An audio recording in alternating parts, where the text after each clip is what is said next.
Hakeem Jeffries may hold the title of leader, but in reality, he operates under the same pressures as Chuck Schumer, both tied to the hardline voices steering their party. Earlier today, Jeffries took direct aim, declaring, "She's disgraceful. She has to go. Permanently sidelined. She's finished." My response? If anyone needs to step aside, it's him. That's my view. The truth is, these radicals are targeting me for doing exactly what the law requires. I'm carrying out the mission President Trump promised, protecting Americans by enforcing immigration laws and removing dangerous offenders before they can harm more families. We've seen violent crime and murder rates fall to historic lows, levels not witnessed in over a century, thanks to Trump's leadership. I'm proud of the Department of Homeland Security's work, and it's an honor to lead during this critical time. But tonight's interview, intended as damage control, may have had the opposite effect. Kristi Noem stepped into what should have been friendly media ground, yet instead of easing tensions, she revealed just how fractured Trump's inner circle has become. Her absence from recent cabinet meetings, combined with mounting pressure from influential figures around Trump, suggests this moment could mark an irreversible shift. Far from calming the waters, her appearance highlighted that the situation is escalating, not stabilizing. Stay tuned, because what happens next may reshape the narrative entirely. If you value this coverage, don't forget to like, subscribe, and turn on notifications. Share your thoughts in the comments and pass this along to others following the latest developments. Now, let's not overlook the scale of the crisis. More than 12 million individuals have entered the country without proper vetting. The true number is unknown due to countless gotaways. Among them are cartel operatives, gang members, drug traffickers, and violent criminals, including murderers and rapists. President Trump has moved decisively to shut down the border, and you've played a key role in that effort. The tragedy is that so-called leaders refuse to uphold the laws of this nation. Final word. I'm deeply thankful that President Trump halted the invasion and secured the border. Dangerous individuals are no longer being allowed in. Now, the task ahead is to remove those already here who threaten our communities, ensuring the safety of every American family.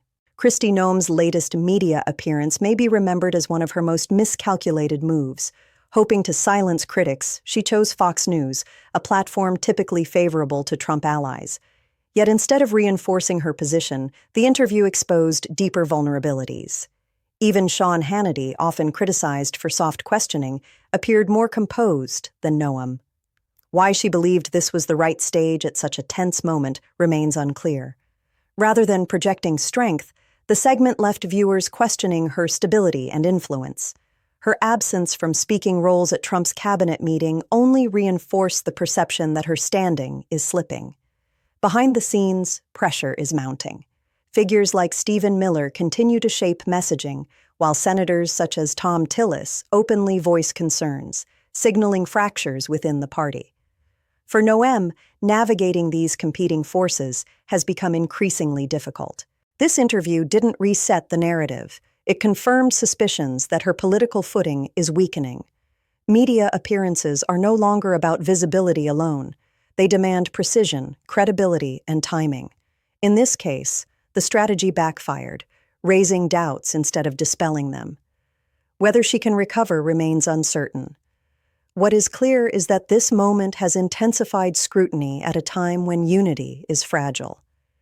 And as Hannity pressed her with a rare, tough question, asking if she had any regrets, Noem's response may prove pivotal in shaping what comes next. Critics have raised sharp questions about the aftermath of the Puerto Rico shooting. Roughly 2.5 hours later, officials reported that a man approached officers carrying a 9mm semi-automatic weapon. Fearing for their safety, the officers opened fire. Yet video footage suggests the firearm may have already been taken away before the incident unfolded. That raises the obvious question. Was the official statement rushed? The response was that the scene was chaotic, with information being relayed in real time from CBP agents on the ground. Authorities insisted they shared the best details available at that moment, aiming for transparency. The FBI continues to lead the investigation, and officials say they are committed to ensuring the public learns the full truth once the inquiry concludes. But here's where the interview took a troubling turn. The question was simple, yet the answer never directly addressed it. Instead of clarity, viewers got deflection, and that became the story. When a political figure sidesteps a straightforward question, especially in a friendly setting, it signals hesitation, not confidence. This wasn't a hostile stage. It was Fox News. It was Sean Hannity.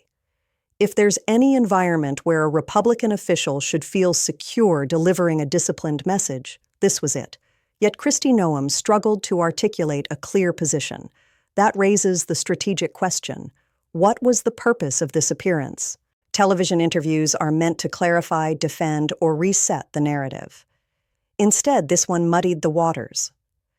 Noem tried to play two roles at once, painting herself as a victim of political attacks while simultaneously insisting she had no regrets and nothing to reconsider. Those positions contradict each other. Audiences notice that instantly. It creates confusion, undermines credibility, and weakens the message. What made the moment even more damaging was Hannity's light pushback. He wasn't confrontational, but his follow-up questions exposed gaps in her answers. If Noem struggled to hold her ground in a friendly interview, how will she fare in tougher environments? This misstep also ties into a larger issue: her standing within Trump's political operation. Observers have already noted her absence from speaking roles at a recent cabinet meeting.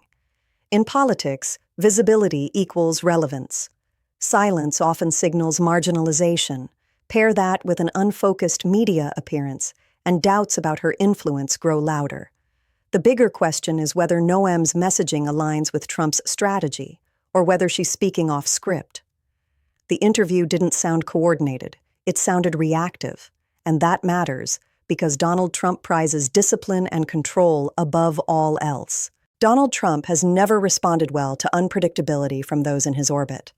Watching an ally stumble through an interview, especially one that reignites controversy instead of containing it, does little to inspire confidence. It's easy to picture Trump asking why the issue is still being discussed at all. His instinct has long been to shut down conversations he views as politically inconvenient. That may explain why Kristi Noem was kept out of the spotlight before, and this appearance may only reinforce that decision. Inside Trump's circle, discipline is everything. Figures like Stephen Miller and J.D. Vance are known for tightly controlled messaging, where deviations are rarely tolerated. When Noem speaks in ways that lack clarity or lean on emotion without resolution, it complicates the broader strategy. This stands in sharp contrast to Trump's own recent handling of controversy. Asked about remarks made by others, he defaulted to a familiar tactic: delay. He suggested waiting, letting processes unfold, and avoiding direct engagement. That move is telling, not because it signals accountability, but because it sidesteps commitment. Trump is not known for patience, so when he invokes investigations or procedural delay, it often means something else, an attempt to move past the issue without owning it. In the past, he dismissed the need for investigations outright, insisting matters were already settled. The shift in tone suggests calculation, not principle. Noem's interview collided with that calculation by reopening unresolved questions at precisely the wrong time. Strategically, the timing could not have been worse. Instead of letting the controversy fade, her appearance reignited debate, just as Trump's team was trying to redirect attention elsewhere. That alone makes the decision questionable. Compounding the problem was her reliance on emotional framing, casting herself as a target of critics without clearly addressing the substance of their concerns. Emotional appeals without facts often ring hollow, and viewers increasingly expect accountability. The deeper issue was the absence of a clear end goal. What image was Noem supposed to project by the close of the interview? A victim? A fighter? A loyal ally? The answer was muddled, and ambiguity in political messaging is costly. When audiences leave confused rather than convinced, the interview has failed. And failure doesn't just affect the speaker, it ripples across the broader operation. Allies who introduce unpredictability risk becoming liabilities. Trump's own response afterward, emphasizing waiting and investigations, suggested distance rather than defense. That is not how he treats figures he feels compelled to protect. Silence, delay, and deflection often precede disengagement. As the weekend approaches, the calculus is clear. Noem's appearance weakened her position, amplified uncertainty, and exposed hesitation. In politics, perception quickly hardens into reality. One interview won't end a career, but it can accelerate an existing trajectory. Right now, that trajectory looks unstable. This isn't about personal dislike. It's about strategy, coherence, and discipline. And by those measures, the interview fell short. Meanwhile, new polling underscores the stakes. A fresh Pew survey places Trump's approval rating at just 37%, the lowest of his term. Analysts point to Minneapolis as a driving factor, with many Americans unsettled by what they're seeing. The politics are toxic, and the looming question is whether backlash will force Trump to recalibrate. Trump cannot be shamed, but he does care deeply about optics and ego. He knows when something looks bad enough to cut his losses. From his perspective, the base still supports him, the messaging remains strong, and any problem must be someone else's fault. When approval numbers dip below expectations, his instinct is not self-reflection, it's blame. For Donald Trump, the logic is straightforward. If something isn't working, the fault lies with someone around him. That's why Kristi Noem's latest interview is so politically puzzling. With frustration already simmering behind the scenes, the worst move was to step back into the spotlight and reignite controversy. Instead of damage control, the appearance reopened old wounds. The segment offered no clarity, no resolution, and no coherent strategy. It didn't strengthen Trump's position, and it didn't strengthen Noem's either. What it did was amplify confusion, revive negative attention, and add fuel to internal frustrations. If the objective was to stabilize the situation, the outcome was the opposite. In politics, patience is a scarce resource. Missteps aren't easily forgotten. They're cataloged, remembered, and often used as evidence of weakness. This interview will not fade quietly into the background. It will linger as a reminder of how quickly a poorly calculated move can deepen existing cracks.